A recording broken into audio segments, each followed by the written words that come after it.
What's up, guys?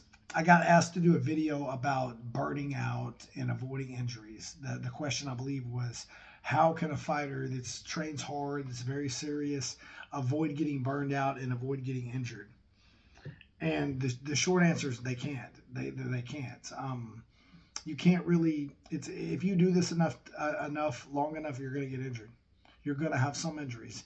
The goal is to learn body control and to learn how to do the moves. A lot of drilling helps with this, where you're never out of in a bad position where you could twist your knee, twist your ankle, get injured somehow. But no matter how safe you are, you're still going to have injuries. And as far as the burning out part goes, if you do this long enough, it's like any job. It becomes a job. The fighters who have been training for 10, 15, 20 years don't come to practice every day because they still enjoyed it like they did when they started, for the most part. Some people do, but for the most part, if you've been doing something for 10 or 15 years, you don't enjoy it the same as when you first started. But that's where discipline comes in. That's I don't know if y'all have ever read the book, what's the Tim Grover book? Relentless. He talks about this in there. He talks about you don't have to enjoy the work, but you have to crave the results.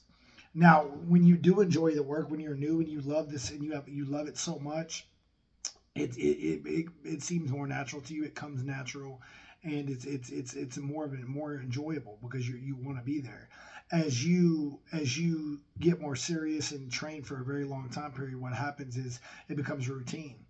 But as long as you're disciplined enough to do it, it doesn't matter. You don't have to necessarily have a happy-go-lucky, super hyped up, amped up, excited attitude every day to make it to practice. You just have to make it to practice, and you have to develop a habit of not going through the motions. You don't have to be all amped up and hyped up every practice, but you can't go through the motions. So you have to find a balance, but lots of times there's really no way to avoid burnout, guys. It comes and it goes, and when you're winning, you're not really burned out as much. If you start losing, that's when burnouts really start happening more, unfortunately, because when you're winning at stuff, you're hardly ever bored, and then when you start losing, you question yourself, you question maybe your coaches, you question your training partners, or whatever the situation is, your abilities, but it's going to come. The injuries are going to happen. You can't really avoid them, and you can't really avoid getting burned out.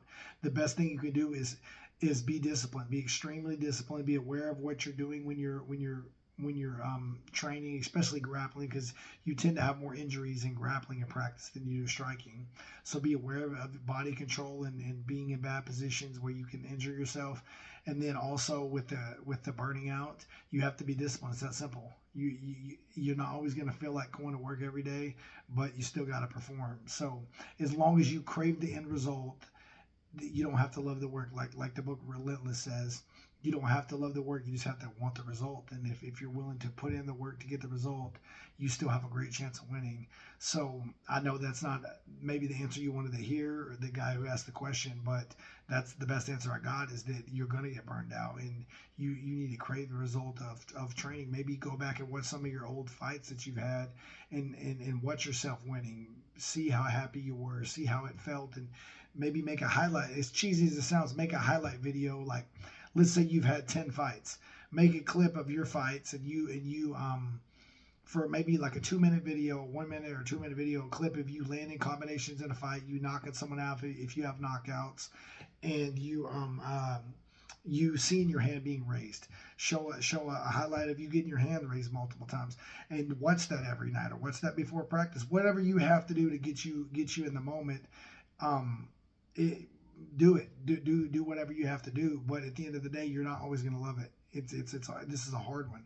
When you've been doing something for 15 or 20 years, it's hard to love it every day. You don't have the passion, but discipline will carry you through.